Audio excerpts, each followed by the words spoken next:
Welcome back, everybody, to our Bible study. Today we are in Isaiah chapter 16. And if you remember in chapter 15, it was God's oracle regarding the nation of Moab. And it was prophesying a calamity that was going to come upon Moab. We're going to be continuing that oracle against Moab in chapter 16.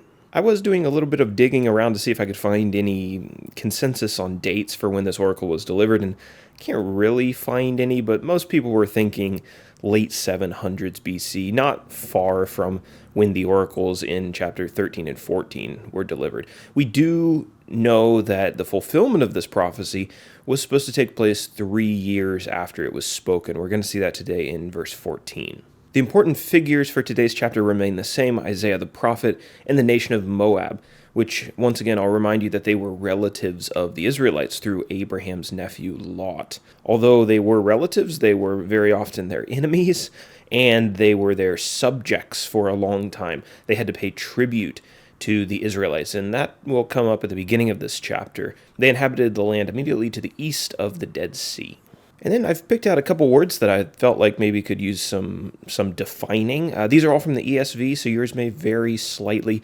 We have ford, not the truck. This is a shallow place in a river where a person can walk across. The term insolence in verse 6, it means rude or arrogant lack of respect.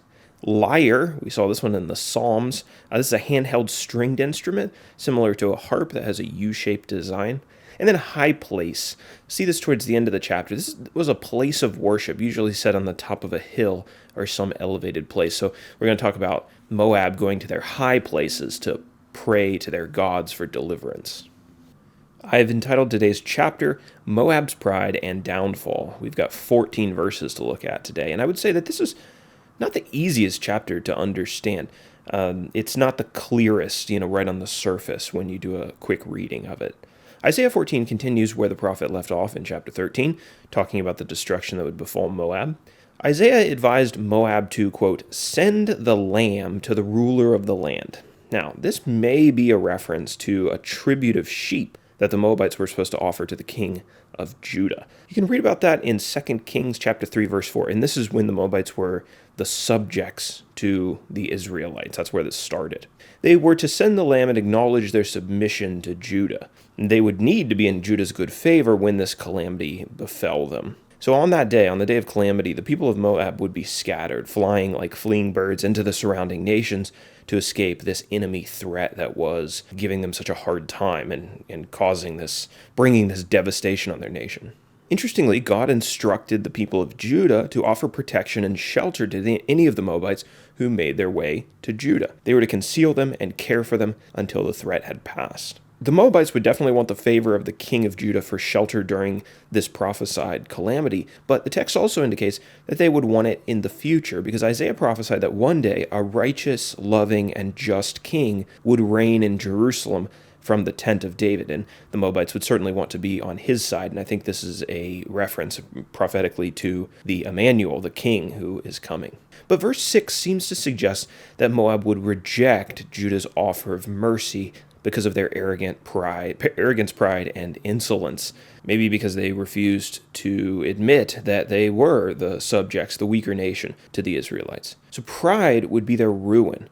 There was an offer of safety, but they would reject it. Their enemies would destroy the agriculture that they cherished, their fields, their whole land, their vineyards, and they would strip Moab of the joy that was typically associated with the harvest time. Basically, all causes for celebration would be removed from Moab's territory.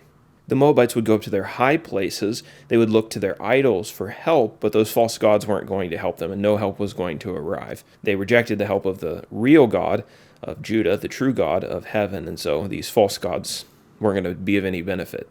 Isaiah prophesied that this tragedy would come upon Moab within 3 years, and that is where the chapter ends and where the oracle about Moab finishes. What can we learn from Moab? What application can we take away? I think one would be, don't be the kind of person that always turns down help, especially when you really need it, and especially from people within the church. God has gifted people in your church community with unique and incredible gifts that were meant to be used in the service of other people. He has given those gifts to meet the needs of his saints. So when you need help and someone offers to help you, put your pride aside, don't be like the Moabites, and let God care for you through the hands and feet of his people. I'm not going to say I have a problem with this, but I might. Denying help. Denying help leaves you to struggle alone and deprives a willing servant of God a chance to utilize their talents for God's glory. This is an application for people like me that just want to do everything myself. I don't want to be in anybody's debt. I don't want to ask anybody to inconvenience themselves to assist me. At the end of the day, those aren't really Christian attitudes. Those aren't really the attitudes that a Christian community is going to have when a Christian community is strong and functioning the way that it's supposed to. So don't be a Moabite and deny the help that God has given to you. Thanks for studying with me today. Tomorrow we are going up north to Syria, to the ancient city of Damascus, and Isaiah has some things to say about that city.